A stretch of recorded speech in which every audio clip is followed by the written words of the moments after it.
नमस्कार दोस्तों, पीछे से अभ्यास के ऑनलाइन स्टडी प्लेटफॉर्म में मैं निशांत आप सभी का स्वागत करता हूं। और स्वागत है आपका यूपी स्पेशल की क्लास में। देखिए, हमने डिटेल कंटेंट आपकी क्लास में अच्छी खासी अराउंड 60 to 70 पेजेस का दिया था, ठीक है। बट मुद्दा यह था ना कि उसमें से वो अच्छी कंटेंट निकालना जो हमारे लिए परीक्षा के लिए उपयोगी हो। देखो, तो हमने क्या किया, अब पहले मैं आपको टॉपिक्स दिखा देता हूं। तो हम सबसे पहले क्या है, यूपी का बेसिक जो जानकारी है, जो सामान्य परिचय है वो समझेंगे अच्छे से, क्योंकि एक क्वेश्चन यहां से बेसिक परिचय से सिंपल आएगा ही आएगा। इसके बाद से क्या है, हम एक एक टॉपिक्स उठाइए, जो प्रतीक चिन्ह है वहां पे चीजों को समाप्त करेंगे, ठीक है।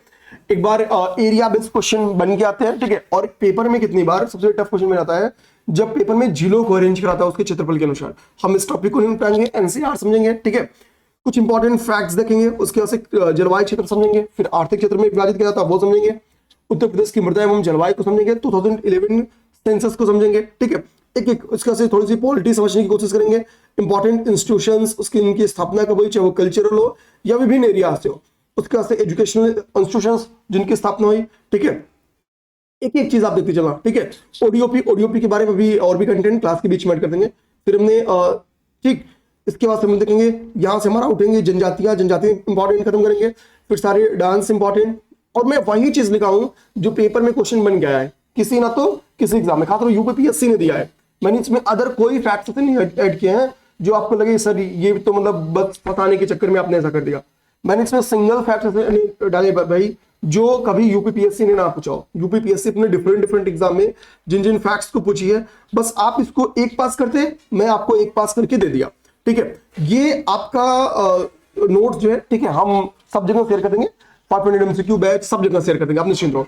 अच्छा, दूसरी बात एक चीज बता दूं, अभी भी जो दोस्त 500 एमसीक्यू की सीरीज में नहीं ऐड है, आप एक बार टीम को मैसेज करना। देखो, रिप्लाई करने में थोड़ा टाइम लग जा रहा है, क्योंकि मैसेज की संख्या दिन भर में बहुत ज्यादा हो जा रही है, ठीक है। आप सिंपल से एक मैसेज करना कि हमको 500 करंट अफेयर के एमसीक्यू चाहिए, ठीक है, ताकि टीम आपको फॉरवर्ड कर सके, ठीक है। डिटेल टाइम नहीं लगेगा फिर आपको, ठीक ना। 500 एमसीक्यू में आपको बता दूं कि करंट अफेयर लास्ट एक साल के इंपॉर्टेंट करंट अफेयर की वो एमसीक्यू है, बेस्ड ऑन आई दृष्टि, ठीक है। आई दृष्टि के बेस्ड है। हम कोशिश करते हैं उस एमसीक्यू को जो सारे टॉपिक्स को कवर करें, छोटे छोटे टॉपिक्स को इंटरलिंक करके उसकी एक क्वेश्चन तैयार कर दे, ताकि आप एग्जाम के ड्यूरेशन में क्विक रिवीजन कर सको उस एमसीक्यू के थ्रू। ये हमारा प्रयास होता है। तो आप उस बैच से जुड़ सकते हो, टीम को आप मैसेज कर देना, तो टीम आपसे संपर्क करेगी। उसकी फीस भी हमने नाम मात्र की 99 रुपीज बस फीस रखी है, ठीक है।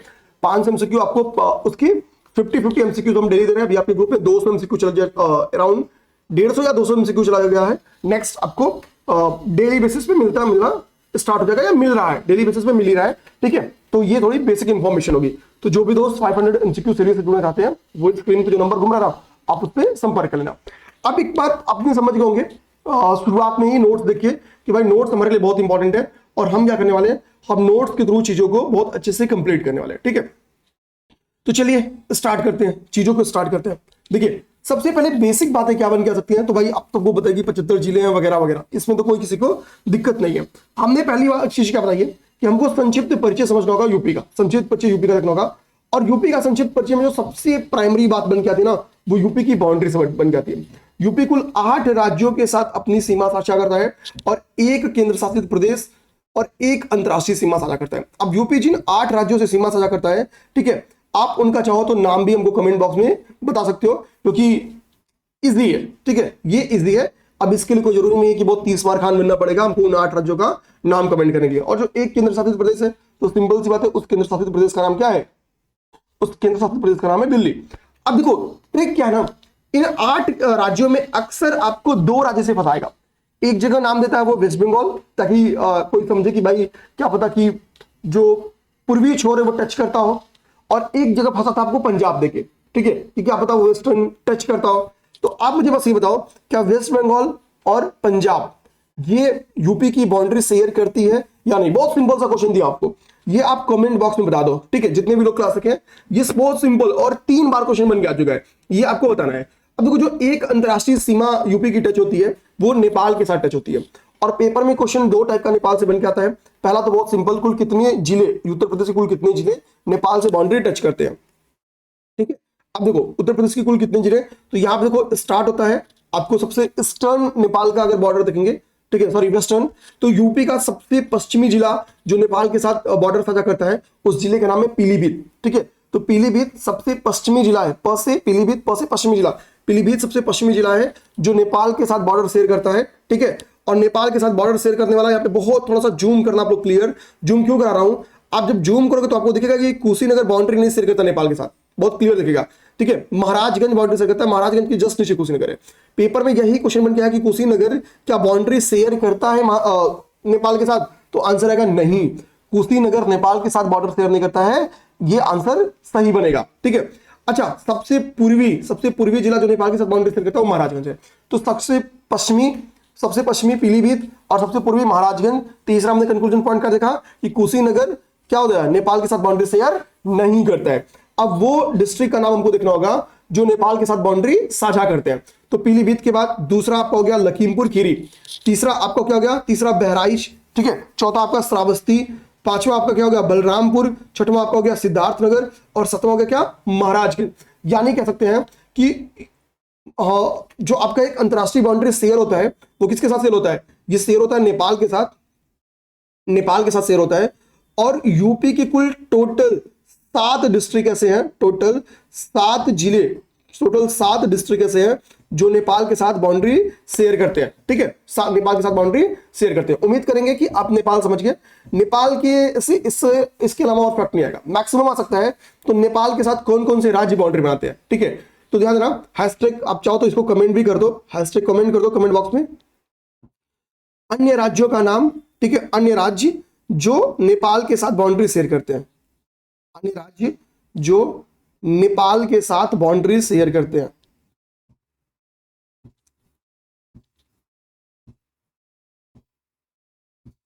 ठीक है। अच्छा, एक प्यारा सा फैक्ट मैं आपको बताऊं, करंट अफेयर का भी बेस नेपाल से रिलेटेड। तो प्यारा सा फैक्ट ये है, एक तो यूपीआई हो गया और दूसरा रुपे कार्ड हो गया। तो यूपीआई और रुपे कार्ड क्या दोनों चलता है नेपाल में, ठीक है, क्या दोनों चलता है नेपाल में, ये क्वेश्चन है मेरा। आपको बता दो क्वेश्चन का आंसर बता देता हूं, आप कितना क्वेश्चन लोगे। तो देखो, रुपे अभी नेपाल में नहीं चल रहा है, बट यूपीआई नेपाल में चल रहा है। यूपीआई नेपाल से क्या हुआ, संबद्ध करा दिया गया, ठीक है ना। ये आंसर बन के आपके दिमाग में रहना चाहिए। अच्छा, अब इसके बाद से हमको क्या देखना होगा कि यूपी का सबसे पूर्वी और सबसे पश्चिमी जिला कौन सा है, ठीक है।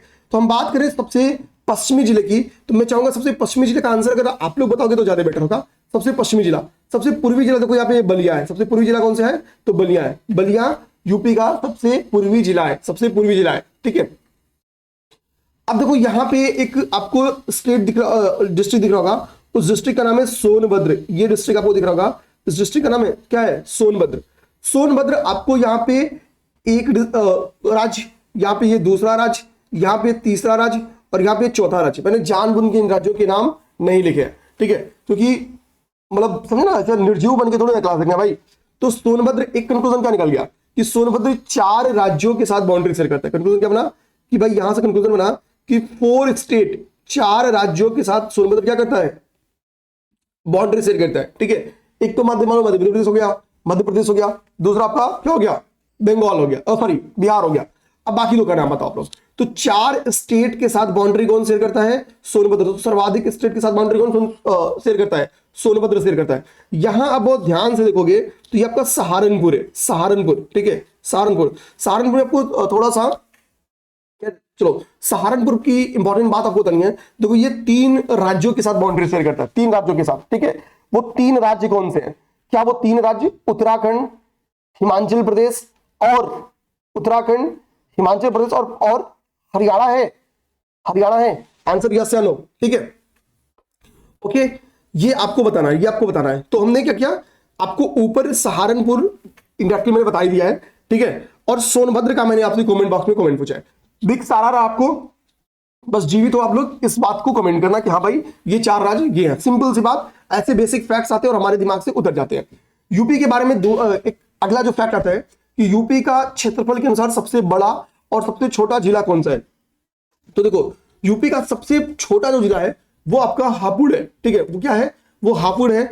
और सबसे बड़ा जिला जो है वो आपका लखीमपुर खीरी है, लखीमपुर खीरी है, ठीक है। तो सबसे बड़ा और सबसे छोटा जिला हमने क्या किया, देख लिया, ओके। ये हमने देख लिया, ठीक ना, ये हमने देख लिया, ठीक है।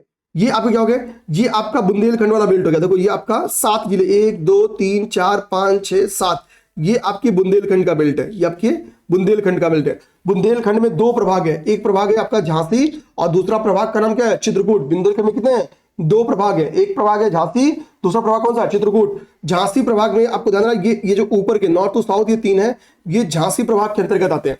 और जो ये बचे 4 हैं, ये 4 जो हैं ये आपके चित्रकूट प्रभाग के अंतर्गत आते हैं। तो 2 प्रभाग हैं, झांसी और चित्रकूट। झांसी प्रभाग में ये 3 आते हैं, जालौन आपका हो गया, झांसी हो गया, ललितपुर हो गया, और ये 4 जो आपके हैं ये आपके चित्रकूट प्रभाग के अंतर्गत आते हैं। तो टोटल 7 हम लोग डिस्ट्रिक्ट इसमें शामिल है, ठीक है। अब मुझे आप बताओगे क्या कि Uttar Pradesh defence industrial corridor जो चल रहा है, देखो अब चलो बताओगे क्या, मैं बता रहा हूं उसमें झांसी, ये समझना मेरी बात, झांसी और चित्रकूट बुंदेलखंड के इन 2 जिलों में, झांसी में और चित्रकूट में, ये 2 जिले ऐसे हैं जहां पे डिफेंस इंडस्ट्रियल कॉरिडोर का 2 नोड्स है। एक नोड आपका यहाँ पे टोटल 6 नोड्स है, और एक नोड आपका क्या है, चित्रकूट में है। एक नोड आपको पता है कि लखनऊ है, और एक नोड आपका क्या है, कानपुर है, ठीक है, एक लखनऊ और एक कानपुर है। और 2 नोट्स आपको यहां देखने को मिलेंगे यानी वेस्टर्न में। तो चलो वेस्टर्न का वो 2 नोट्स कौन सा आप बता दो, ठीक है। मैंने 4 नोट तो आप ही को बता दिया भाई, एक देखो एक लखनऊ में है यहाँ पे, एक लखनऊ में हो गया, एक आपका कानपुर में हो गया, ठीक है। फिर मैंने बता दिया एक चित्रकूट में है आपका, और एक झांसी में, 4 नोट बता दिया। 2 नोट का नाम आप बता दो, 2 नोट का नाम बता दो आप, ठीक है। क्या वो अलीगढ़ और आगरा है, क्या वो अलीगढ़ और आगरा है, चलो भाई बता देता हूं अलीगढ़ और आगरा है। अब वो सर होमवर्क ही दे रहे हो बस, वो अलीगढ़ और आगरा है, वो अलीगढ़ और आगरा है। तो 6 नोट, ये थोड़ा करंट अफेयर हो गया। अब आते हम लोग, हमने बाउंड्री देख ली और हमने क्या किया, बड़ा और छोटा 2 डिस्ट्रिक्ट देख लिया। अब देखो यूपी, एक कमेंट करके बताना अभी, खैर हमने आगे इस चीज को हम कराएंगे भी, ठीक है। कि हमको पता कि यूपी एरिया में क्षेत्रफल के अनुसार सबसे बड़ा राज्य नहीं है, क्षेत्रफल के अनुसार यूपी का 4था रैंक है। कौन सा रैंक है, 4th रैंक है। यूपी को 4थे रैंक पे जाने के पीछे का एक रीजन क्या है कि उत्तराखंड हमसे क्या हुआ, बेसिकली उत्तराखंड, ठीक है, अलग होता है, उत्तराखंड हमसे अलग होता है, ठीक है। 2000 ये एरर है, थोड़ा सा टाइपिंग यहाँ पे, टाइपिंग क्या गलत लिखा गया बेसिकली, ठीक है, आ गया। इसको आप लोग कर देना 2000, ये ग्रीन ग्रीन उठाना पड़ेगा, 2000 है, ये 8 लिखा गया था, ठीक है।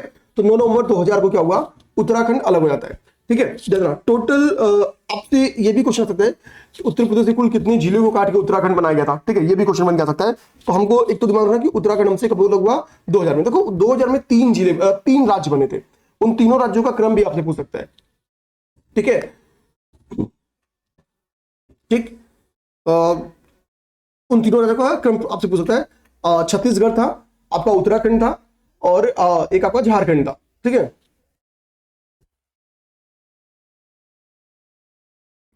चलिए अब हमको देखेंगे यूपी का कुछ प्रतीक चिन्ह देखते हैं, यूपी का प्रतीक चिन्ह देखते हैं।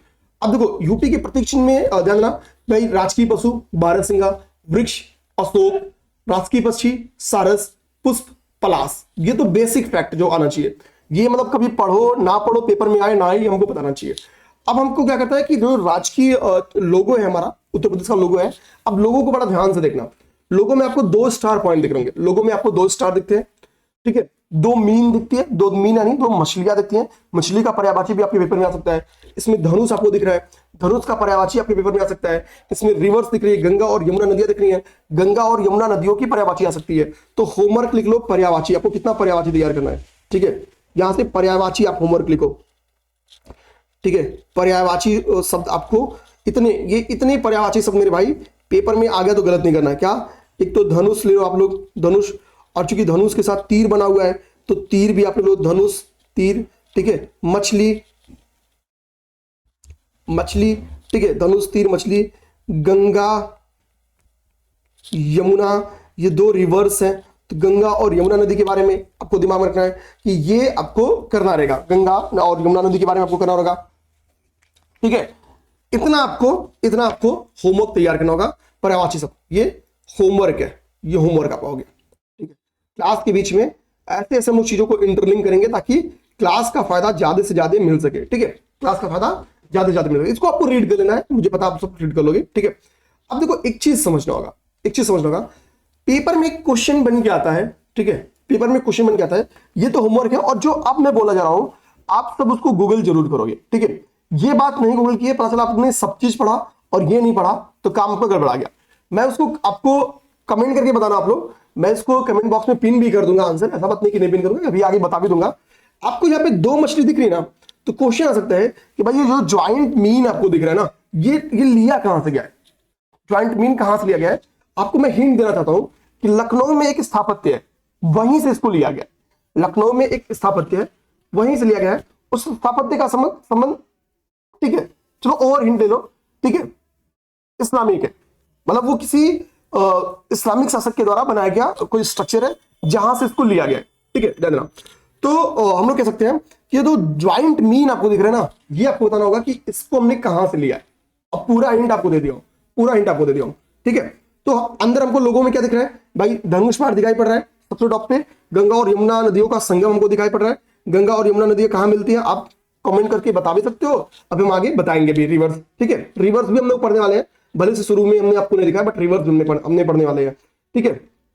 ये सब चीजें हम लोग देखें, 2 स्टार्स भी हैं, ये भी हमको दिमाग में रखना चाहिए।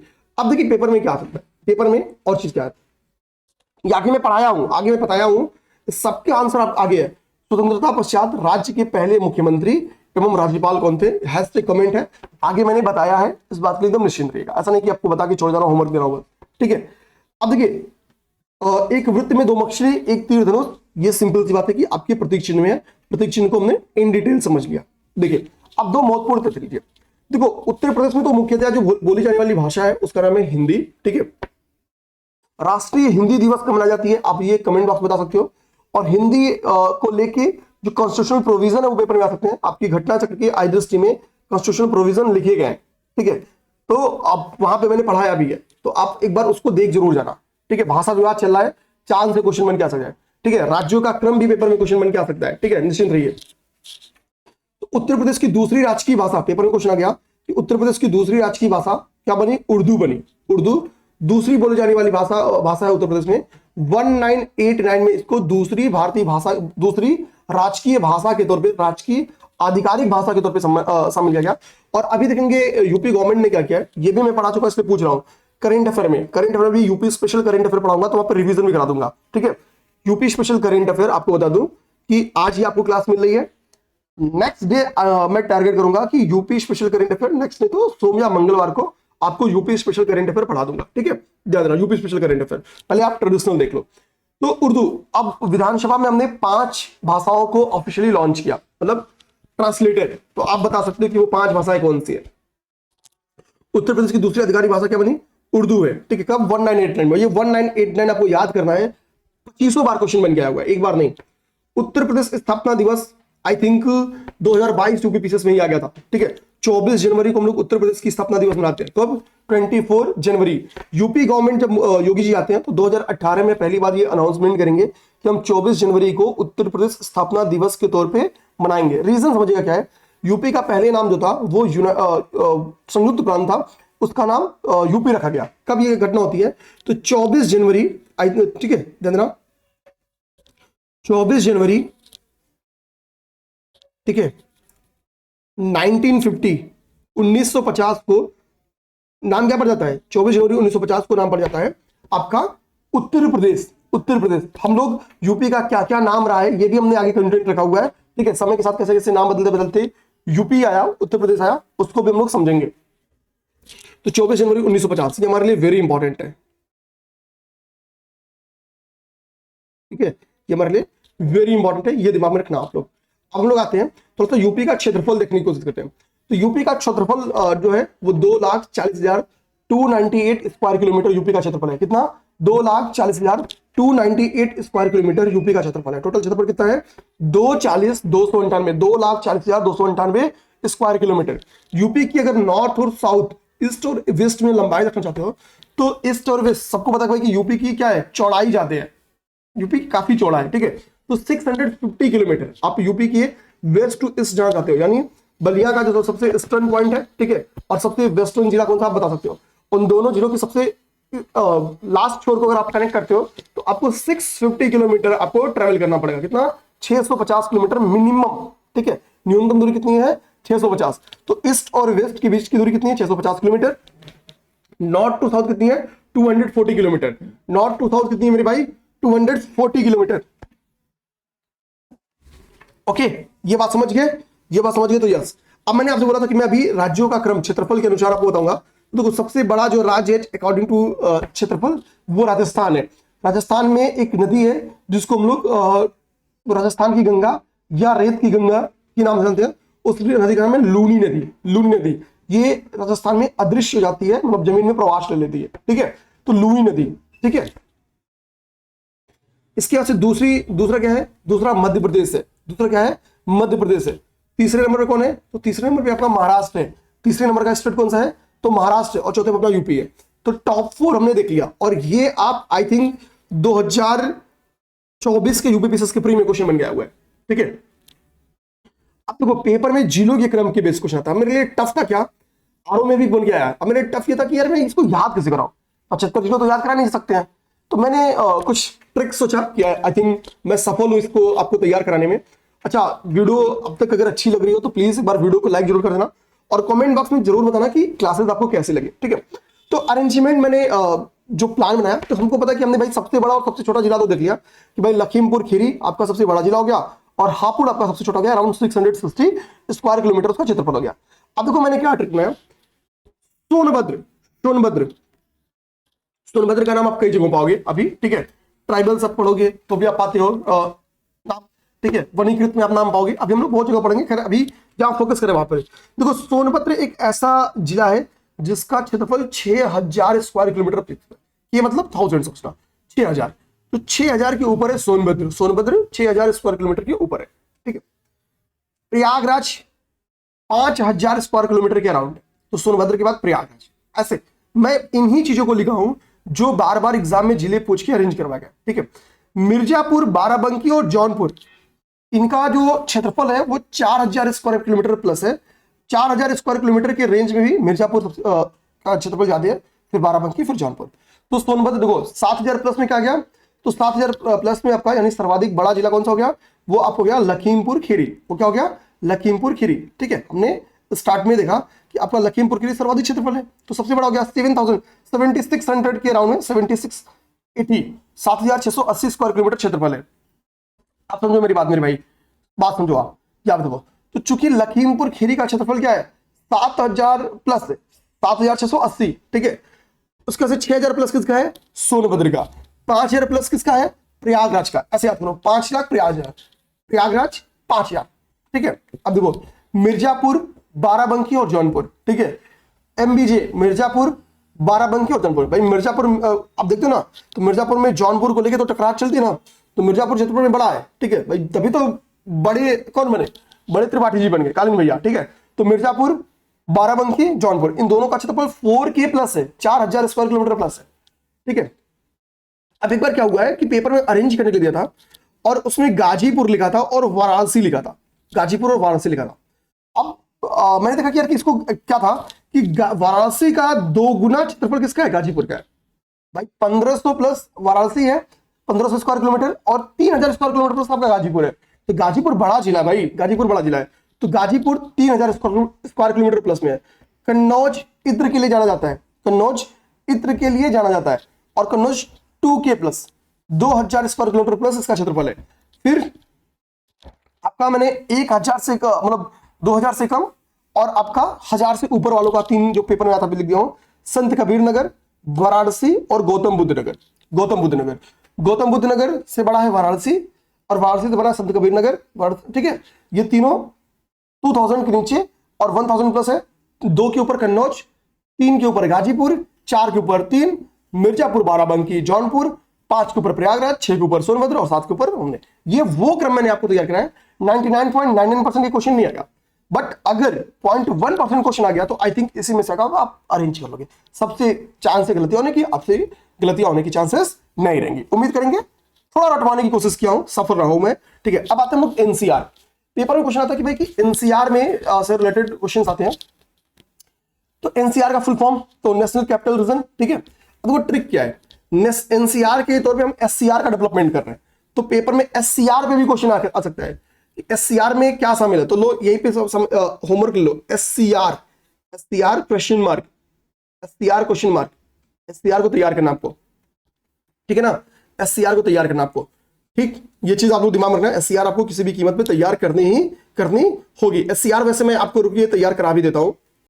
देखिए एससीआर, ठीक है, एससीआर देखिए ये ठीक है, सारी चीजें अपने पास है। पहली बात क्या, एससीआर क्वेश्चन बन क्या सकता है एससीआर के संदर्भ में, एक तो क्वेश्चन बन क्या सकता है कि एससीआर में कौन कौन से जिले शामिल है। ठीक है, राज्य राजधानी के तौर पे मतलब राष्ट्रीय राजधानी के तौर पे हम राज्य राजधानी क्षेत्र का गठन कर रहे हैं। लखनऊ के इर्द गिर्द के जिलों को मिक्स करके हम एससीआर का गठन कर रहे हैं। तो कौन कौन से जिले मिल रहे हैं भाई, एक जिला आपका है हरदोई, ठीक है, इधर सीतापुर हो गया 2 जिला, लखनऊ इसमें बीचों बीच है 3 जिला, ठीक है, उन्नाव 4 जिला, बाराबंकी 5 जिला और रायबरेली 6 जिला। तो यानी लखनऊ को चारों तरफ से, पेपर में अगर क्वेश्चन कल को बन के किया जाए कि लखनऊ निम्नलिखित में से किससे बाउंड्री शेयर करता है, किन किन जिलों से बाउंड्री शेयर करता है, तो लखनऊ इन्हीं 6 जिलों से बाउंड्री शेयर करता है। तो लखनऊ जिन 6 जिलों से बाउंड्री शेयर करता है उन्हीं 6 जिलों को मिला के क्या बनाया गया, एससीआर बनाया गया। उन्हीं 6 जिलों को मिला के एससीआर बनाया गया। तो कल को अगर आपसे पेपर में क्वेश्चन ये भी मेरे भाई बना के दे दे कि लखनऊ निम्नलिखित में से किससे बाउंड्री शेयर करता है, किससे बाउंड्री शेयर करता है, आई थिंक आप लोग ये भी आंसर देने में सक्षम रहेंगे। आई थिंक आप ये भी आंसर देने में सक्षम रहेंगे, ठीक है ना। ठीक, ओके, ये हो गया। तो हमने देखा कि ये अच्छा, आप यहां से मुझे एक छोटी सी चीज बताएं कि क्या कोई ऐसा भी डिस्ट्रिक्ट शामिल है जो लखनऊ के साथ बाउंड्री नहीं शेयर करता है बट एससीआर का हिस्सा है, बट एससीआर का हिस्सा है, ठीक है, बट वो एससीआर का हिस्सा है। ठीक, आप बताना मुझे। ठीक, एक सेकंड, कुछ तो अजीब सा हो गया। ठीक है, कुछ तो मैं दबा रहा था और स्क्रीन इधर उधर हो गया था, मैं तो डर गया कि गया क्लास। ठीक है, बट क्लास कंटिन्यू है, क्लास में कोई दिक्कत नहीं है। ठीक है, अच्छा, तो हमने क्या बोला कि मतलब पेपर में क्वेश्चन ये बन क्या जाए कि क्या कोई ऐसा भी डिस्ट्रिक्ट है जो यूपी के साथ बाउंड्री से, सॉरी लखनऊ के साथ बाउंड्री से करता है, वो तो एससीआर का ऐसा नहीं है, तो हो नहीं सकता है। एससीआर को मतलब लखनऊ को चारों तरफ से घेरा हुआ है एससीआर, आप देख सकते हैं, बीच में क्यों छोड़ा जाएगा, ऐसा थोड़ी ना कि कोई दुश्मनी है उस जिले से, ठीक है ना। तो ये क्वेश्चन भी बन क्या सकता है। अच्छा, आप देखो अगला क्या क्वेश्चन बन जा सकता है कि सर्वाधिक क्षेत्रफल एससीआर में किसका शामिल है, सर्वाधिक क्षेत्रफल और मिनिमम क्षेत्रफल किसका शामिल है। तो सर्वाधिक देखोगे तो आपको देखने मिलेगा कि हरदोई का 5986, तो हरदोई का सर्वाधिक शामिल है।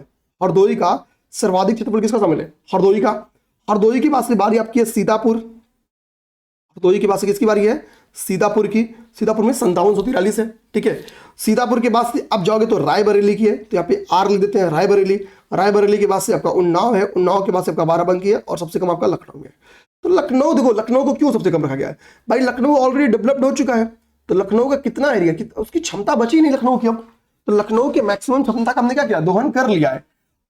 तो यही पे बना सकता क्वेश्चन कि हरदोई मैक्सिमम एरिया है और लखनऊ मिनिमम एरिया है एससीआर की, मिनिमम एरिया और मैक्सिमम एरिया।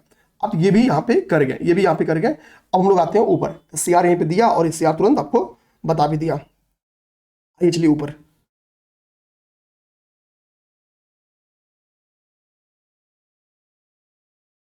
यहाँ पे ओके। अब हमने क्या बोला, हमको एनसीआर का हमको ट्रिक चाहिए। तो एनसीआर का ट्रिक आपको याद रखना है कि भाई शामली और हापुड़, ऊपर से आओगे आप नॉर्थ से, तो शामली और हापुड़ ये दो आपको याद करना है। शामली हापुड़, शामली हापुड़ ये एनसीआर में शामिल है यूपी के, ठीक है, एनसीआर में शामिल है। यूपी के टोटल 8 जिले एनसीआर में शामिल है। कितने, टोटल 8 जिले एनसीआर में शामिल है। तो M2B2G2, M2B2G2 और शामली हापुड़, शामली हापुड़ ये कहां पे शामिल है, ये एनसीआर में शामिल जिले हैं, एनसीआर में शामिल जिले यूपी के। तो M2 मतलब मेरठ और मुजफ्फरनगर, B2 मतलब बुलंदशहर और बागपत, और G2 मतलब गौतम बुद्ध नगर और गाजियाबाद, गौतम बुद्ध नगर और गाजियाबाद। अब यहीं से क्वेश्चन बनता है कि नोएडा निम्नलिखित में से किस जिले का हिस्सा है, नोएडा निम्नलिखित में से किस जिले का हिस्सा है, ये पेपर में क्वेश्चन बन के भी आता है। तो नोएडा आपका किस जिले का हिस्सा है, नोएडा आपके गौतम बुद्ध नगर के का हिस्सा है, नोएडा आपके गौतम बुद्ध नगर का हिस्सा है, ये भी क्वेश्चन यहां से लग सकता है। अब आते कुछ महत्वपूर्ण तथ्य, भाई पूर्व का ग्रास किसे कहते हैं, तो पूर्व का ग्रास हम लोग कन्नौज को कहते हैं। कन्नौज इत्र के लिए फेमस है। यूपी का उच्चतम बिंदु, ये पेपर में क्वेश्चन आ सकता है, भाई किसी को नहीं पता होगा, मैं आई थिंक 99% लोग को नहीं पता होगा ये, ठीक है। तो यूपी का उच्चतम बिंदु क्या है, अमरसोट चोटी है, और अमरसोट चोटी आपकी कहां पाई जाती है, सहारनपुर में। सहारनपुर में, सहारनपुर हमको पता है कि भाई कि अपना नॉर्दर्न विस्तार है, ठीक है। तो शिवालिक पहाड़ी का ये हिस्सा है आपकी, अमरसोट चोटी पूछ भी सकता है कि किसका हिस्सा है, ये शिवालिक पहाड़ी का हिस्सा है, शिवालिक पहाड़ी का। तो यूपी का उच्चतम बिंदु क्या है, यूपी का उच्चतम बिंदु आपकी अमरसोट चोटी है, सहारनपुर में स्थित है। कहां पे, सहारनपुर में स्थित है और ये शिवालिक पहाड़ी का अमरसोट क्या है, हिस्सा है। अगर आपसे पूछ दे कि यूपी का दक्षिणतम भाग कौन सा है या दक्षिण भाग की सर्वोच्च चोटी कौन सी है, उत्तर प्रदेश की दक्षिण भाग की सर्वोच्च चोटी, उसका नाम है सोनाकर। उसका नाम क्या है, सोनाकर। ओवरऑल सर्वोच्च चोटी, उच्चतम बिंदु, ओवरऑल यूपी का सबसे उच्चतम बिंदु है अमरसोट चोटी, जो कि सहारनपुर में स्थित है। सेपरेटली दक्षिण भाग में पूछेगा तो दक्षिण भाग की सर्वोच्च चोटी क्या है, तो आपका सोनाकर है। कौन है, सोनाकर। सोनाकर कहां पे स्थित है, मिर्जापुर में। और अमरसोट सहारनपुर में, अमरसोट सहारनपुर में, ठीक है। गुप्त गोदावरी की गुफाएं, ये बहुत फेमस गुफा है, चित्रकूट जिले में फैली है, ठीक है। चित्रकूट का आप बताओ क्या भगवान राम से भी कोई संबंध है चित्रकूट का? तो गुप्त गोदावरी की गुफाएं चित्रकूट जिले में फैली है। अब देखिए यूपी के बारे में एक स्टेटमेंट दे देता है कि भाई कि यूपी को कुल कितने एग्रो क्लाइमेट जोन्स में डिवाइड किया जाता है। यूपी को कुल 9 एग्री क्लाइमेट जोन्स में डिवाइड किया जाता है। कितने? यूपी कुल 9 एग्रो क्लाइमेट जोन्स है। जैसे एक है आपका भाबर एवं तराई रीजन। क्या है? भाबर एवं तराई रीजन। पहला क्या है? भाबर एवं तराई रीजन। दूसरा क्या है? वेस्टर्न प्लेन, पश्चिमी मैदान। दूसरा वेस्टर्न प्लेन। तीसरा मध्य पश्चिमी मैदान, सेंटर वेस्टर्न प्लेन, मध्य पश्चिमी मैदान। चौथा दक्षिण पश्चिम समशुष्क मैदान, south western semi arid plains, ठीक है। फिर मध्य मैदान, Bundelkhand plains, north east plains, पूर्वी ईस्टर्न मैदान और विंध्य रीजन। तो कितने एग्रो क्लाइमेट जोन में बांटा जाता है यूपी को? तो यूपी को टोटल 9 एग्रो क्लाइमेट जोन में बांटा जाता है। कुल टोटल 9 एग्रो क्लाइमेट जोन्स में बांटा जाता है। किसको? यूपी को। यूपी को टोटल 9 एग्रो क्लाइमेट जोन्स में बांटा जाता है। कुल 9 एग्रो क्लाइमेट जोन्स में बांटा जाता है। अब उत्तर प्रदेश के आर्थिक क्षेत्र, यूपी को क्वेश्चन आ जाएगा, यूपी को कुल कितने आर्थिक क्षेत्रों में बांटा जाता है? Economic region of Uttar Pradesh, UP को कुल कितने आर्थिक क्षेत्रों में बांटा जाता है? तो यूपी को कुल 4 आर्थिक क्षेत्रों में बांटा जाता है। यूपी को कुल 4 आर्थिक क्षेत्रों में बांटा जाता है। पूर्वी पश्चिमी, उत्तरी दक्षिणी नहीं, पूर्वी पश्चिमी, क्योंकि हमने तो क्या बोला भाई नॉर्थ टू साउथ यूपी का उतना विस्तार ही नहीं है, तो हमारे लिए सबसे बड़ा होता है कि हम केंद्रीय और बुंदेलखंड पढ़े, बुंदेलखंड पढ़े, ठीक है। अब देखो हमने आपको शुरुआत में जब बुंदेलखंड बताया, हमने बताया कि बुंदेलखंड में कुल 7 जिले हैं, ठीक है। आर्थिक क्षेत्र कितने हैं बुंदेलखंड में? कुल 8। तो economic region Bundelkhand, economic region कितना है? बुंदेलखंड इकोनॉमिक में कुल 7 जिले हैं। सर्वाधिक जिले कहां पे स्थित हैं? तो सर्वाधिक जिले आपके पश्चिमी आर्थिक क्षेत्र में, वेस्टर्न इकोनॉमिक रीजन में सबसे अधिक जिले हैं 30। सबसे अधिक जिले कहां पे हैं मेरे भाई? तो वेस्टर्न इकोनॉमिक जोन में सबसे अधिक जिले हैं। फिर आपकी पूर्वी आर्थिक क्षेत्र ईस्टर्न इकोनॉमिक में आपके 28 जिले स्थित हैं। ईस्टर्न इकोनॉमिक जोन में आपके 28 जिले स्थित हैं, ठीक है। अब भाई बाकी 75 जिले ही हैं, तो 10 कहां बचे आपके? केंद्रीय आर्थिक जोन में। ये पेपर में क्वेश्चन याद रखना। मैंने बुंदेलखंड आर्थिक जोन को 2 प्रभाग है वो भी बांटा था, 3 झांसी में है, कौन से झांसी में है, कौन से चित्रकूट में है, सब समझा था। उत्तर प्रदेश की मृदा के संबंधित आपकी 2 क्वेश्चंस बन के बेसिकली हमेशा आए हैं, तो हम क्या करते हैं कि हमारा काम है उन्हीं को तैयार करना, ठीक है। जलवायु और देखो उत्तर प्रदेश की जलवायु मृदा होगी, तो उत्तर प्रदेश में जलवायु कौन सी पाई जाती है? तो उष्णकटिबंधीय मानसूनी जलवायु। यूपी की में कौन सी जलवायु पाई जाती है? उष्णकटिबंधीय मानसूनी जलवायु उत्तर प्रदेश में पाई जाती है। मृदा कैसी है? तो मृदा में आप देखना, जो मृदा में जलोढ़ मृदा पाई जाती है। जलोढ़ मृदा को पता है कि हम 2 भाग में बांट सकते हैं, बांगर और खादर। 2 भाग में बांटते हैं, बांगर और खादर मृदा। देखो चूंकि हम यूपी क्या है, नदियों का जंजाल है, खासतौर पे जो मेजर रिवर्स है वो क्या है, वो गंगा और यमुना, जिसको हमने अपने क्या किया है, लोगों में भी रखा है, जिसको हमने अपने लोगों में भी रखा हुआ है, ठीक है। तो गंगा और यमुना, गंगा और यमुना, तो गंगा और यमुना की वजह से क्या है, जलोढ़ मृदा का निर्माण होता है। जलोढ़ मृदा के निर्माण के पीछे का बेसिकली रीजन क्या है? गंगा और यमुना और उसकी ट्रिब्यूटरीज। तो हमको पता है कि जो नवीन पुरानी मृदाएं होती है उनको बांगर कहते हैं, पुरानी मृदाओं को बांगर कहते हैं, और नवीन मृदाओं को खादर कहते हैं। नवीन मृदाओं को कहते हैं खादर कहते हैं।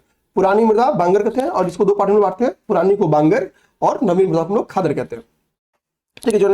जो नई मृदा बहा के नदियां ला रही हैं और जो नया समतल क्रिएट कर रही हैं उसको हम लोग खादर मृदा कहते हैं।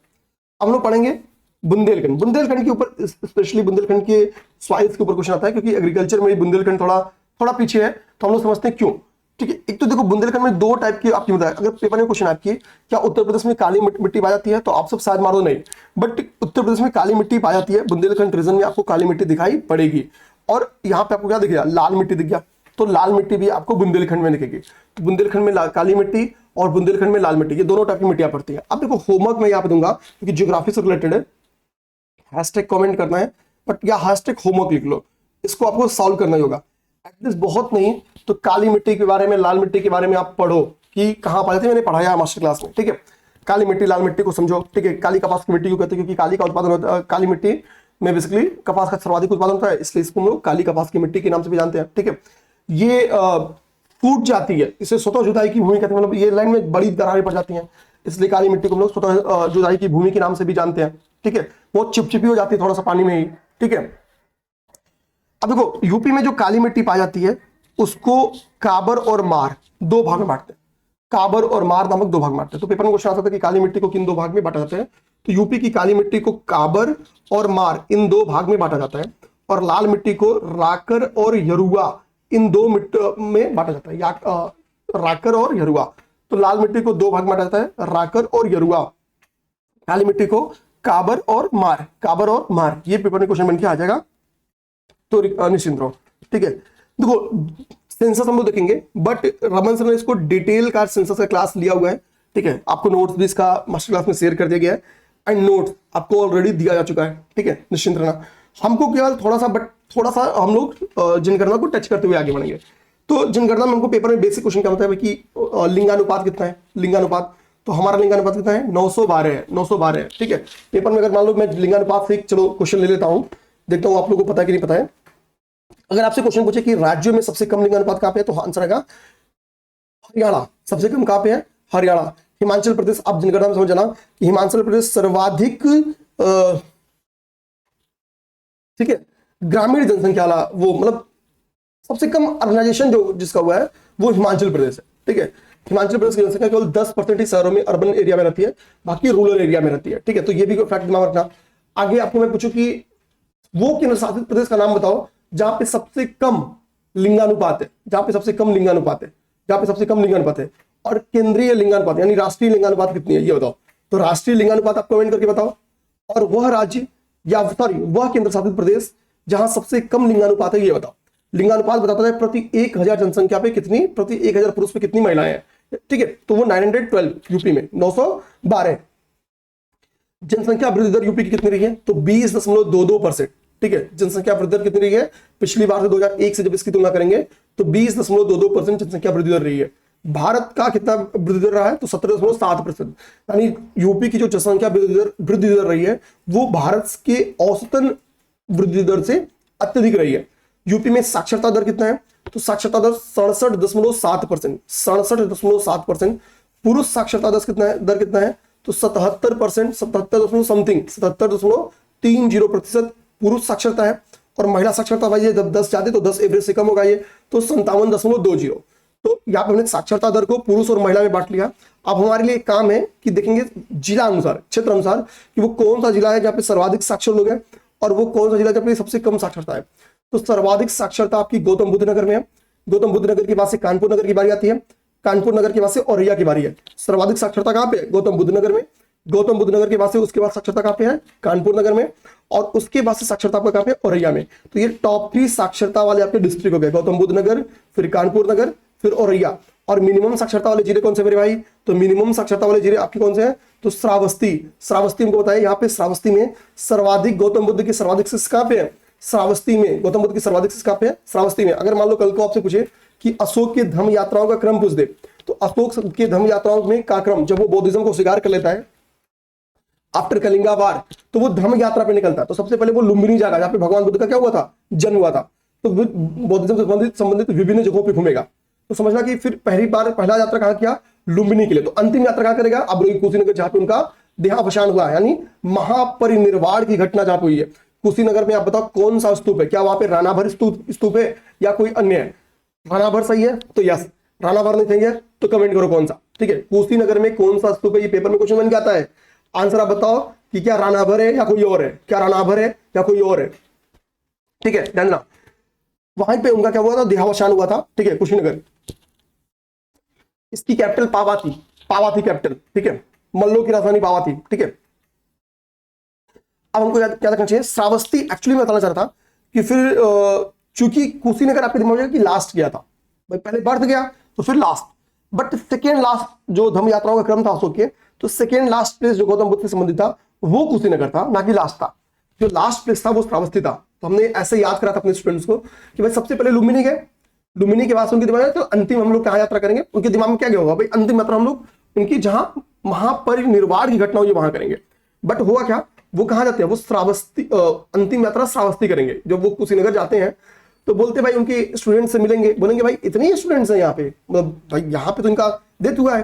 तो नहीं सर, श्रावस्ती सर्वाधिक जो इनके स्टूडेंट है वो तो श्रावस्ती में है। तो अच्छा श्रावस्ती घूमना छोड़ के भाई चलो इनके सबसे जो सर्वाधिक विद्यार्थी, भाई हम भी फॉलोवर इनके, तो इनको पता चल गया भाई हमसे भी ज्यादा फॉलोवर, मतलब सर्वाधिक फॉलोवर कहाँ पे, श्रावस्ती में। तो ये लास्ट इस बस्ती में घूमने जाएंगे, किस बस्ती में, श्रावस्ती। ठीक है, श्रावस्ती और एजुकेशन के मामले में सबसे कम साक्षर जिला यूपी का, फिर बहराइच है, फिर उसके बाद बलरामपुर। ठीक है, जनसंख्या के टॉप स्टेट, तो सर्वाधिक जनसंख्या कहां पे, उत्तर प्रदेश की, उत्तर प्रदेश के बाद से कहां पे, महाराष्ट्र, महाराष्ट्र के बाद से बिहार, फिर वेस्ट बंगाल, फिर आंध्र प्रदेश। अच्छा बताओ, बिहार की हमको पता है कि जो डेंसिटी है, पॉपुलेशन डेंसिटी है, वो बिहार का सर्वाधिक है, 1106 आई थिंक। ठीक है, डेंसिटी है किसका, बिहार का। उसके बाद से वेस्ट बंगाल की है, उसके बाद से वेस्ट बंगाल की। सही बोला हूं ना, अरे हाँ या ना भाई, ये तो सही बोला हूं ना, ठीक सही बोल रहा हूं मैं, झूठ नहीं बोलता हूं मैं, जहां झूठ बोलता हूं बता देता हूं आपको, पहले हिंट दे देता हूं भाई, चल ठीक है। मिलियन प्लस सिटीज, देखो 2011 के सेंसस से आप ये बता सकते हो कि कुल कितनी मिलियन प्लस सिटी है, बट यूपी में कितने में बता देता हूं। यूपी में कुल मिलियन प्लस सिटी की संख्या कितनी है, 7 है। मिलियन प्लस सिटी की संख्या यूपी में कितनी है, 7 है। ये मैंने अरेंज कर दिया उनकी जनसंख्या के अनुसार, ये जनसंख्या के अनुसार ऑलरेडी अरेंज्ड है। ठीक है, तो आपको परेशान नहीं होना पड़ेगा, जनसंख्या के अनुसार ऑलरेडी ये अरेंज्ड है, इसके लिए आपको परेशान नहीं होना पड़ेगा। तो सर्वाधिक मिलियन प्लस सिटी कौन सी है, फिर कानपुर, कानपुर के पास लखनऊ, लखनऊ के पास गाजियाबाद, गाजियाबाद के आगरा, फिर वाराणसी, फिर मेरठ, फिर प्रयागराज। ये मिलियन प्लस सिटी है, अर्थात यहाँ पे मिलियन प्लस पॉपुलेशन है। सर्वाधिक पॉपुलेशन कानपुर, फिर लखनऊ, फिर गाजियाबाद, फिर आगरा, फिर वाराणसी, फिर मेरठ, फिर प्रयागराज। ठीक है, ये हो गया मिलियन प्लस सिटी का कॉन्सेप्ट, ये मिलियन प्लस सिटी का कॉन्सेप्ट हो गया। अब हम लोग देखेंगे राजनीतिक एवं प्रशासनिक व्यवस्था समझने की कोशिश करेंगे। तो राजनीतिक एवं प्रशासनिक व्यवस्था मैंने आपसे छोटा सा एक होमवर्क भी पहले दिया था, बट मैं आपसे आंसर अब नहीं देना चाहूंगा, क्योंकि मैं आंसर बता रहा हूं। उत्तर प्रदेश के पहले चीफ मिनिस्टर कौन थे, गोविंद वल्लभ पंत जी। उत्तर प्रदेश के पहले चीफ मिनिस्टर कौन थे, गोविंद वल्लभ पंत जी। ठीक है, उत्तर प्रदेश प्रथम महिला चीफ मिनिस्टर कौन थी, तो सुचिता कृपलानी, सुचिता कृपलानी। प्रथम विधानसभा अध्यक्ष उत्तर प्रदेश के कौन थे, पुरुषोत्तम दास टंडन जी, पुरुषोत्तम दास टंडन जी। प्रथम राज्यपाल कौन थी, ठीक है, तो उत्तर प्रदेश की सरोजनी नायडू, सरोजनी नायडू। आफ्टर 24 जनवरी 1950, यानी 24 जनवरी 1950 हमको बता कि इस अब नाम क्या बन गया, उत्तर प्रदेश बन गया, उत्तर प्रदेश बन गया। तो उत्तर प्रदेश के प्रथम राज्यपाल कौन थे, तो हरमसजी मोदी, हरमसजी मोदी जी। अच्छा ये मान लो दे दे कि 1950 के बाद उत्तर प्रदेश के का जो इलेक्शन हुआ, ठीक है, उत्तर प्रदेश नाम होने के बाद उसमें सीएम कौन बना, तो क्या होगा आंसर भाई, ये तो हमने देख लेना कि हरमसजी मोदी जी, यानी मोदी जी आगे थे। ठीक है, तो ये 5 फैक्ट्स हमने इंपॉर्टेंट देखा, ये 5 फैक्ट हमने इंपॉर्टेंट देख लिया। हम लोग देखेंगे सीटों की संख्या थोड़ा पॉलिटिकली। भाई राज्य विधानसभा का 2027 में इलेक्शन है, ठीक है, तो 403 टोटल सीटें हैं और एक एंग्लो इंडियन की सीटें थी। तो टोटल कितनी सीटें थी, टोटल सीटों की संख्या थी 404। बट हमको पता है 104th कॉन्स्टिट्यूशनल अमेंडमेंट किया गया। हर 10 साल पे चूंकि सीटों की संख्या बढ़ाने के लिए अमेंडमेंट कराना पड़ता है, मतलब ये कंटिन्यू रहेगा कि नहीं रहेगा। तो इस 01 सीट को कैंसिल कर दिया गया, 01 सीट को कैंसिल कर दिया गया किसे, 104th कॉन्स्टिट्यूशनल अमेंडमेंट से। देखो 99th नंबर कॉन्स्टिट्यूशनल अमेंडमेंट से लेके आगे जितने भी कॉन्स्टिट्यूशनल अमेंडमेंट हुए हैं आपके लिए इंपॉर्टेंट हैं, कहीं नोट कर जाओ, याद कर जाओ, पेपर में आउट है ये क्वेश्चन, लिख के ले लो, आउट क्वेश्चन आ जाएगा पेपर में क्वेश्चन। ठीक है, लोकसभा में कितनी सीटें मेरे भाई, लोकसभा में 80 सीटें हैं। लोकसभा में कितनी सीटें हैं, लोकसभा में टोटल 80 सीटें हैं। ठीक है, और राज्यसभा में कुल कितनी सीटें हैं, राज्यसभा में कुल 31 सीटें हैं।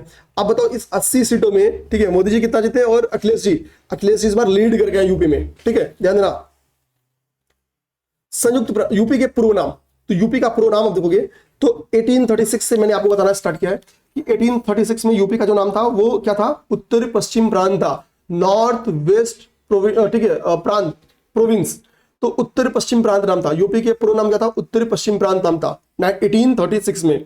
ये नाम 1877 तक चलता रहा। 1877 में फिर दोबारा नाम चेंज किया गया, और चूंकि इसमें मेजर जो प्रांत थे, जो एरिया था, वो आगरा एवं अवध क्षेत्र था, तो इसका नाम रखा गया उत्तर पश्चिम आगरा एवं अवध प्रांत, उत्तर पश्चिम आगरा एवं अवध प्रांत रखा गया।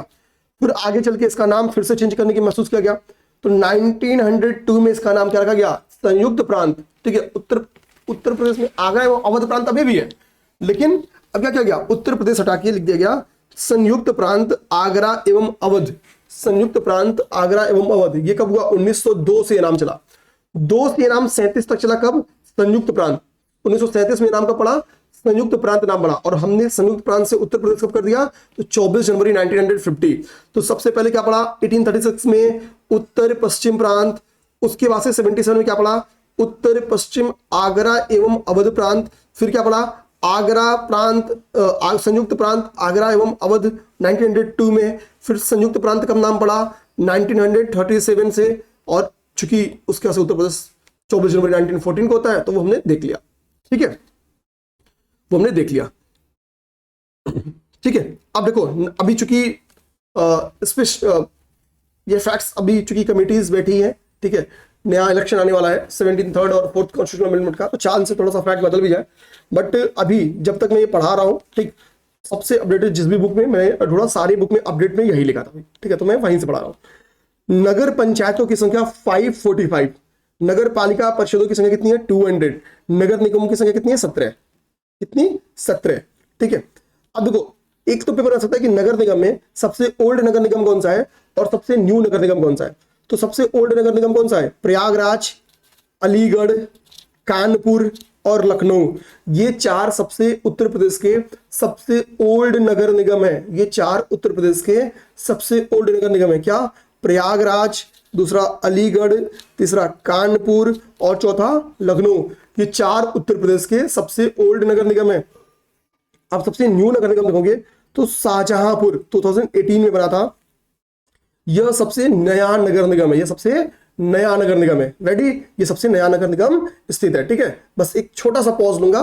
ठीक है, ओके, स्टार्ट करते हैं।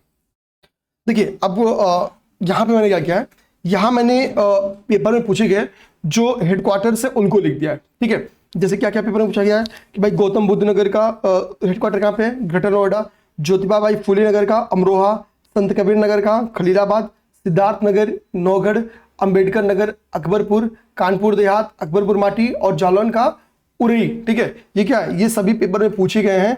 कौन? ये डिस्ट्रिक्ट और हेडक्वार्टर्स। ये आए हुए पेपर में क्वेश्चंस जो हैं, बस उन्हीं को मैंने यहाँ पे नोट किया है। ठीक है, अब ठीक, आप मुझे आप बताओ कि भाई कुशीनगर का हेडक्वार्टर कहाँ पे है? कुशीनगर का क्या पटरौना है? ठीक है, अब देखो यहां पे मैंने क्या किया है, इस चीज को बहुत ध्यान से देखना आप लोग। ठीक है, तो मैंने क्या है, उत्तर प्रदेश और संबंधित प्रमुख शैक्षणिक एवं सांस्कृतिक संस्थान, यहाँ पे क्या है, एएमयू के बारे में। एएमयू का गठन कब हुआ? 1920 में। इसको अरेंज भी आप लोग कर जाना। ठीक है, और ठीक है, कल है कि मोहम्मडो एंग्लो ओरिएंटल कॉलेज के रूप में 1977 में सर सैयद अहमद के द्वारा इसकी नींव रखी गई थी। बाद में 1920 में एएमयू बन गया। ठीक है, बीएचयू की स्थापना 1916 में मदन मोहन मालवीय जी के द्वारा किया गया था। ठीक है, जीबी पंत कृषि प्रौद्योगिकी विश्वविद्यालय, ये भारत का पहला एग्रीकल्चरल विश्वविद्यालय है। ठीक है, पहला। अभी चूंकि जब उत्तराखंड अलग हुआ तो ये उत्तराखंड में चला गया। ठीक है, 1960 में इसकी स्थापना की गई थी। भारत का पहला कृषि विश्वविद्यालय कहां पे है? क्या नाम है? जीबी पंत कृषि विद्यालय। भारतेंदु नाट्य अकादमी, पेपर में कई बार क्वेश्चन किया है कि इसकी स्थापना कब हुई? 1975 में। इसका पहले नाम था भारतीय नाट्य केंद्र, बाद में इसका नाम चेंज करके अकादमी किया गया। आपके लखनऊ में स्थित है। ठीक है, उत्तर प्रदेश उर्दू अकादमी 1972 में स्टेब्लिश किया गया और 1988 में उत्तर प्रदेश की उर्दू को आधिकारिक भाषा बनाई गई। ठीक है, उत्तर प्रदेश राज्य शिक्षा परिषद का गठन 1995 में किया गया। ये सब पेपर में आया हुआ है। उत्तर प्रदेश राज्य शिक्षा परिषद का गठन कब किया गया? 1995 में। केंद्रीय तिब्बती अध्ययन विश्वविद्यालय, central university of Tibetan studies, 1967 में इसकी स्थापना की गई वाराणसी में। तो केंद्रीय तिब्बती अध्ययन विश्वविद्यालय कहां पे है? तो सारनाथ में स्थित है। कहां पे? सारनाथ में स्थित है। सारनाथ। लखनऊ में कुछ प्रमुख संस्थान, ये मैंने पेपर में भी आपको क्वेश्चन दिया था, मतलब क्विज टेलीग्राम पे भी दिया था। रविंद्रालय की स्थापना 1964 में लखनऊ में की गई थी। राज्य ललित कला अकादमी की स्थापना 1962 में की गई थी। उत्तर प्रदेश संगीत नाट्य अकादमी की स्थापना 1963 में की गई थी। भारतेंदु नाटक अकादमी की स्थापना 1975 में की गई थी। भारत खंडीय संगीत संस्थान की स्थापना 1926 में की गई थी। ये आप लोग 2-3 बार रीड करना, पेपर में ये आया हुआ क्वेश्चन है।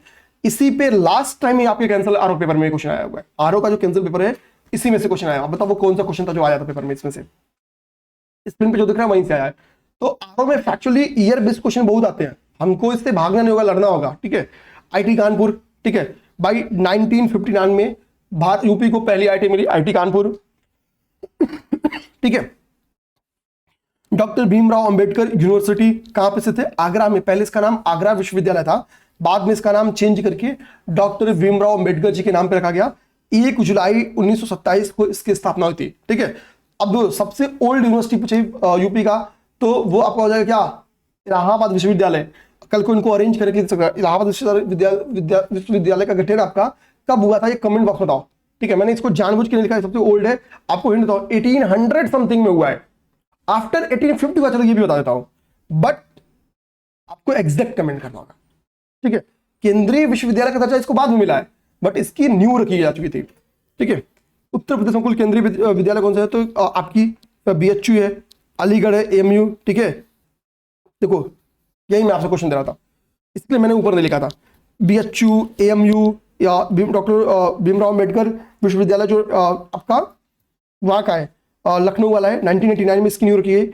इलाहाबाद विश्वविद्यालय ये वेरी इंपॉर्टेंट है, प्रयागराज में स्थित है। ठीक है।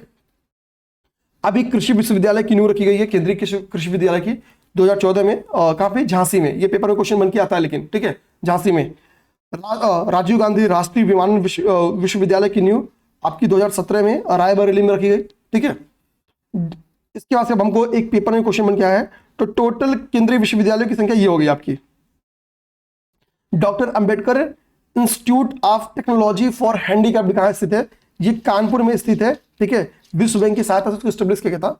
तो टोटल ये हमारे केंद्र शासित प्रदेश कितने हो गए, मतलब केंद्रीय यूनिवर्सिटी 6। आप बताओ ये 6 से क्या अधिक है या 6 ही है? ठीक है, तो भाई मैं अभी जहां से अपडेट उठाया हूं वहां पे 6 ही लिखा था। ठीक है, 6 ही लिखा था।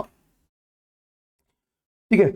उत्तर प्रदेश के प्रमुख संस्थान यहाँ पे देखो, तो मैंने आपको अब इसको रीडिंग आपको करनी होगी, ध्यान। सरकरा, उत्तर प्रदेश सरकरा यानी शुगर संस्थान कहां पे स्थित है? तो शुगर केन आपको कानपुर में देखने को मिलेगा। दलहन भी आपको कहां पे देखने को मिलेगा? कानपुर में देखने को मिलेगा। ये दो, अर्थात दलहन कई बार पेपर में क्वेश्चन बन गया है। कृषि विश्वविद्यालय में हमने पढ़ाई झांसी में स्थित है। ललित कला हमने पढ़ाई लखनऊ में स्थित है। पशु ये बहुत पेपर में आता है, पशु बहुत पेपर में आता है, इज्जत नगर। ठीक है, इज्जत नगर बरेली, बरेली। ठीक है, पशु चिकित्सा अनुसंधान संस्थान कहां पे स्थित है? इज्जत नगर बरेली में। सब्जी वाराणसी, गन्ना अनुसंधान संस्थान लखनऊ में स्थित है। जैविक खेती ये उठा के पेपर कई बार आया। जैविक खेती गाजियाबाद में। केंद्रीय औषधि शोध संस्थान लखनऊ में। भारतीय चारागाह एवं चारा अनुसंधान संस्थान कहां पे स्थित है? तो भारतीय चारागाह एवं चारा अनुसंधान संस्थान आपका झांसी में स्थित है। कहां पे? झांसी में। ये वेरी इंपॉर्टेंट है। वीवीगिरी ये नोएडा, वेरी इंपॉर्टेंट है। Central institute of research on कैटिल Meerut में। आप बोलोगे सर इसमें सबसे इंपॉर्टेंट जो उसको हाईलाइट करो, आप स्टार मार्क बना दो, तो मैं आपसे बोलूंगा कि आप चारागाह वाला तैयार करो, वेरी इंपॉर्टेंट है। जैविक खेती याद करो, वेरी इंपॉर्टेंट है। सब्जी और गन्ना याद करो, ये वेरी इंपॉर्टेंट है। ठीक है, भारतीय पशु याद करो, ये वेरी इंपॉर्टेंट है।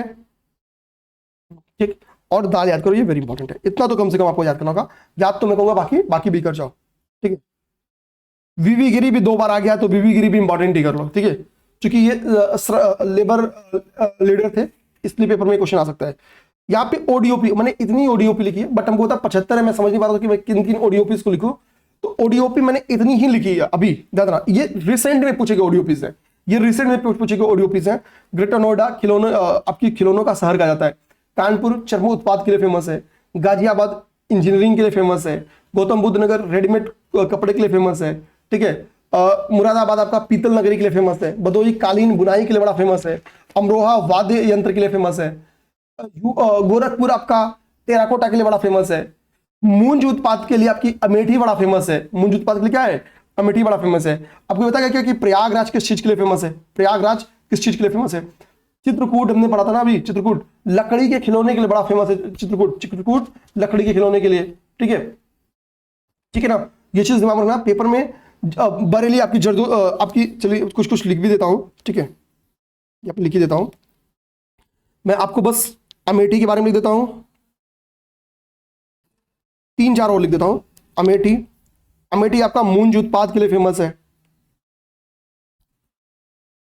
मूंज उत्पाद के लिए। गोरखपुर टेराकोटा। ठीक है, गोरखपुर टेराकोटा।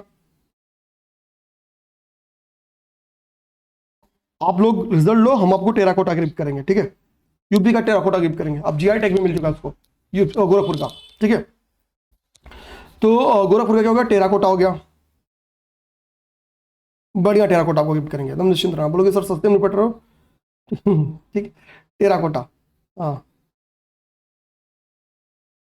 टेराकोटा आपका हो गया। ठीक है, बदायूं जरदोजी के लिए फेमस है, ठीक है, बदायूं आपका जरदोजी के लिए फेमस है।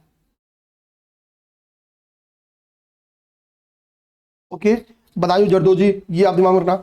बदायूं और बरेली दोनों जरदोजी के लिए फेमस है। आप यहाँ पे बरेली का भी नाम ऐड कर सकते हैं, ठीक है, आप अभी बरेली का भी नाम ऐड कर सकते हैं, कोई दिक्कत की बात नहीं है, ठीक है। सहारनपुर में लकड़ी की नक्काशी बहुत बढ़िया की जाती है। सहारनपुर में लकड़ी की नक्काशी के लिए फेमस है, ठीक है, लकड़ी की नक्काशी के लिए।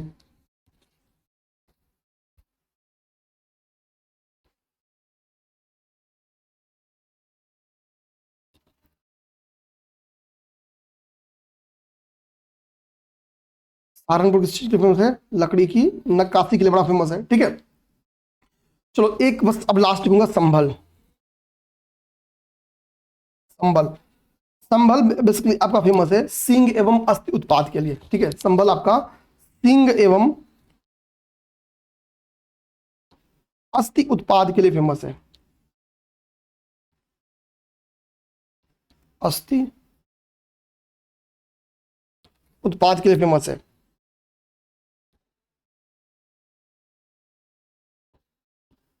ठीक है ना। सिंह एवं अस्थि उत्पाद के लिए फेमस है, ठीक है। बाकी जो इंपॉर्टेंट जीआई टैग्स है वो हम आपको क्या करेंगे करवा देंगे इन द सेंस टेलीग्राम पे आप एक्टिव रहिए, वहां पे हम क्विजेस डाल रहे हैं, कुछ इंपॉर्टेंट टॉपिक्स डेली के डेली डाल रहे हैं, तो वहां से भी आप चीजों को थोड़ा थोड़ा रिवीजन कर लेंगे। और देखो अब हम लोग पढ़ेंगे क्या, ट्राइबल्स, ठीक है, महत्वपूर्ण जनजातियां देखने वाले हैं, ठीक है।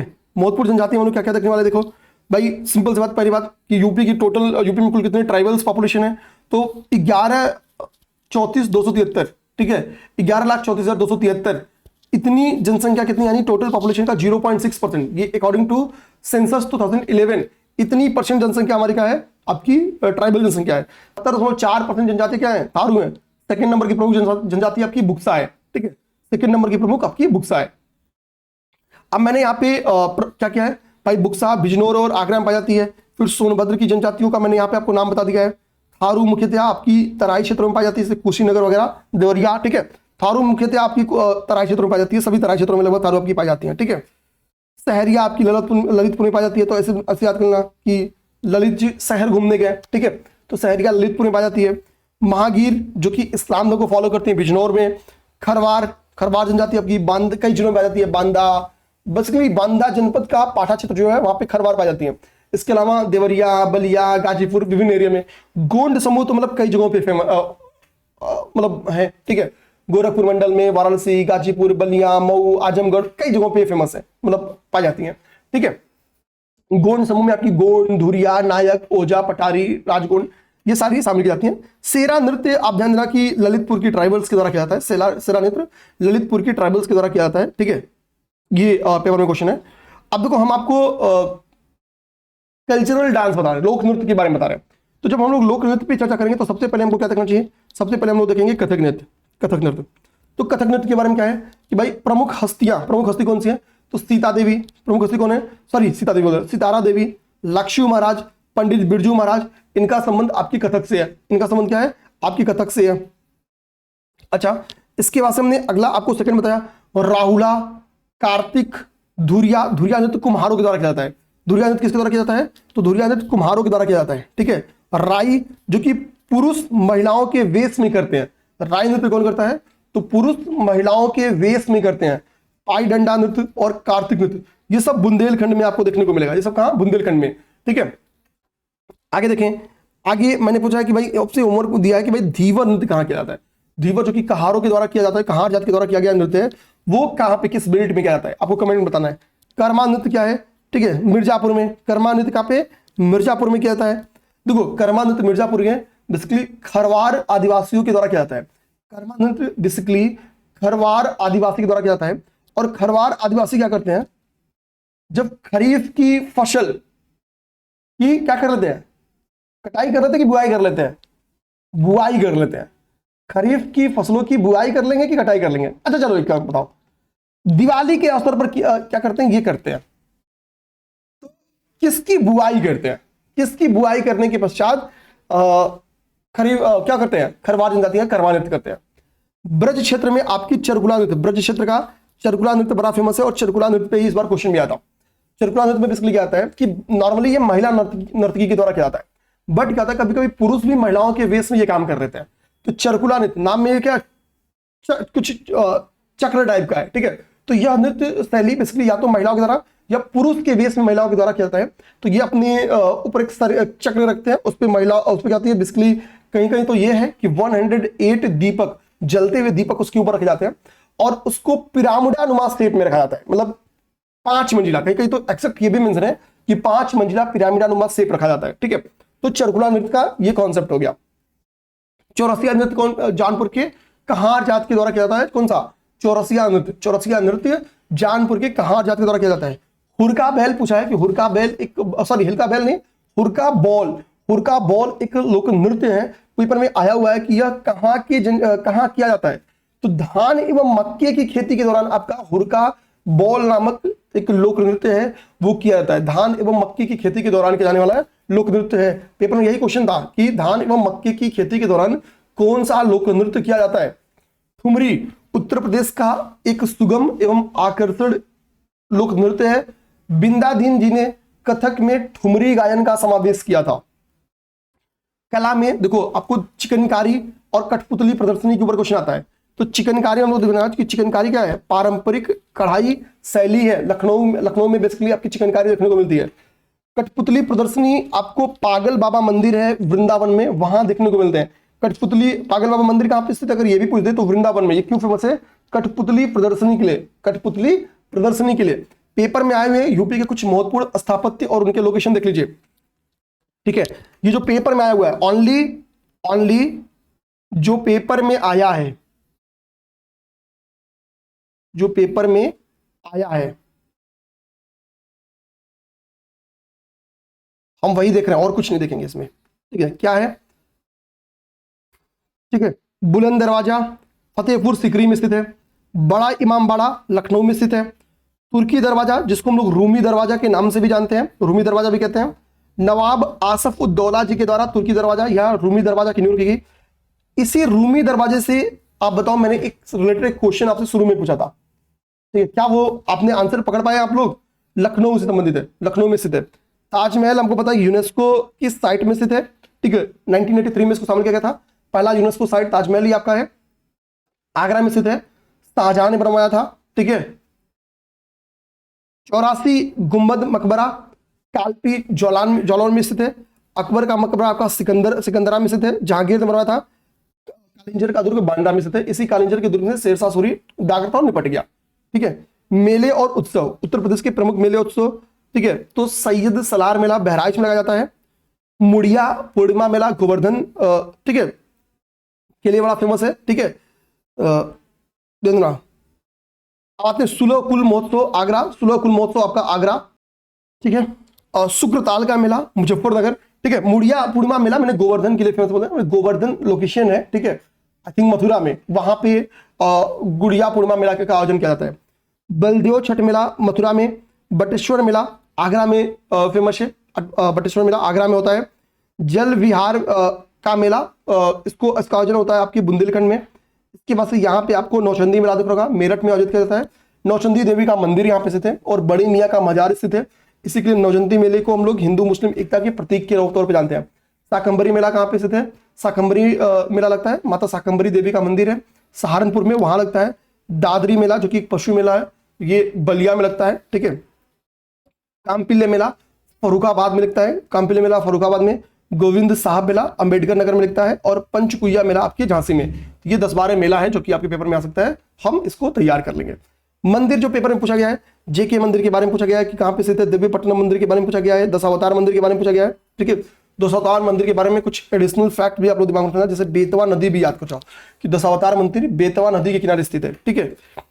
भीतर गांव का मंदिर ज्यादा पूछा गया है, तो भीतर गांव का मंदिर देखो भीतर गांव का मंदिर गुप्त काल के दौरान 5वीं से 6ठी शताब्दी के बीच का ये मंदिर है। भीतर गांव का मंदिर कानपुर में स्थित है और इस मंदिर की विशेषता यह कि ईंटों से निर्मित मंदिर है और माना जाता है कि पहला भारत का ईंटों से निर्मित मंदिर आपका क्या है, भीतर गांव का मंदिर ही है।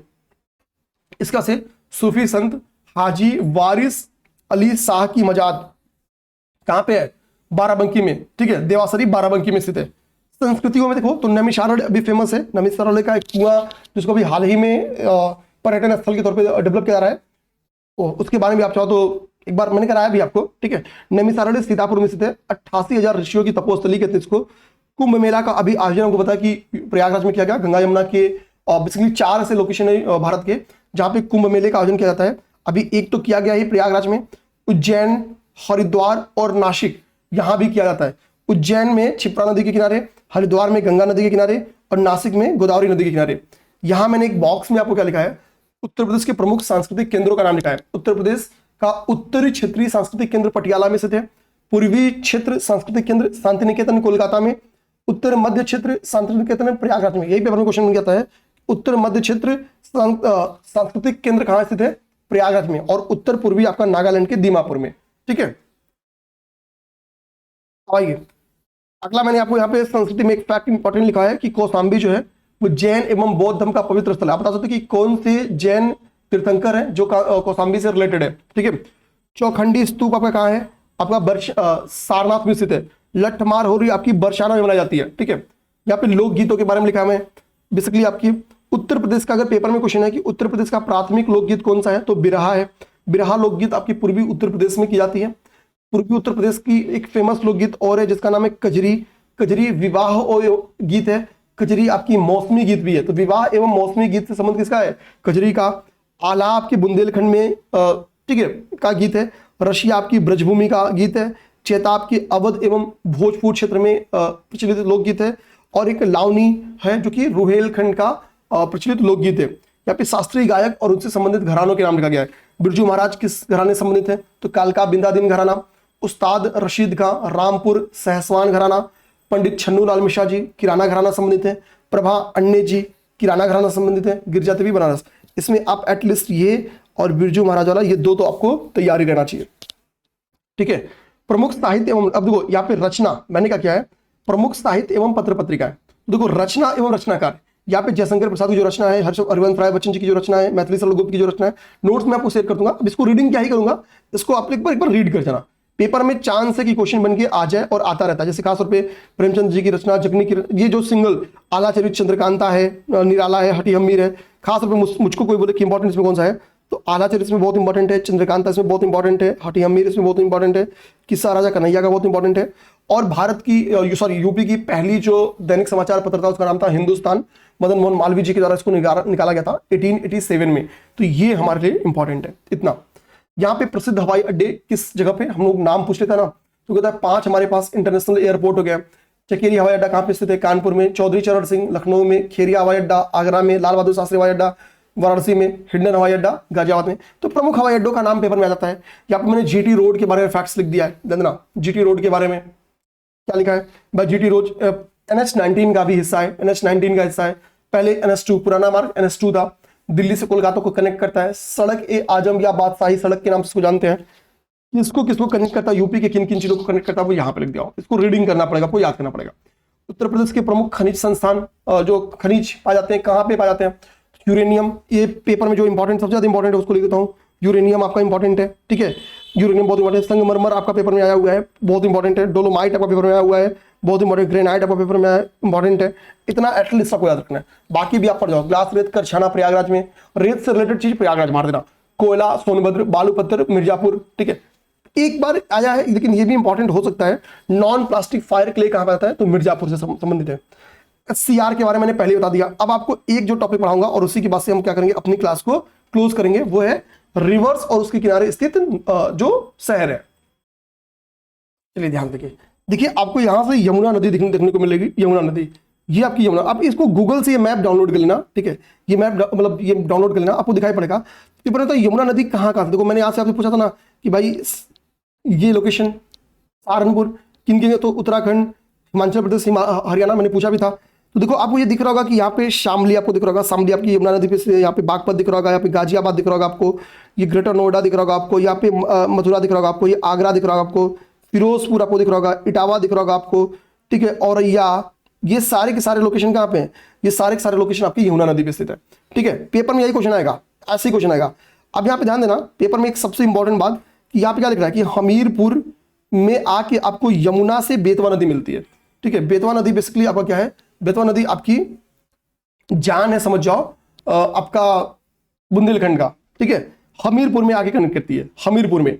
इसी तरीके से क्वेश्चन आ सकता है कि रामगंगा नदी गंगा से कहां मिलती है, तो कन्नौज में, कहां, कन्नौज में। और यहीं घाघरा भी मिलती है, कन्नौज में ही गंगा नदी से कहां मिलती है, घाघरा भी मिलती है। ये भी पेपर में क्वेश्चन बन के आ सकता है, तो हम इसको एकदम रेडी रहेंगे इसको करने के लिए, ठीक है, पेपर में क्वेश्चन बन के आ जाएगा और हम इसको करने के लिए तैयार रहेंगे।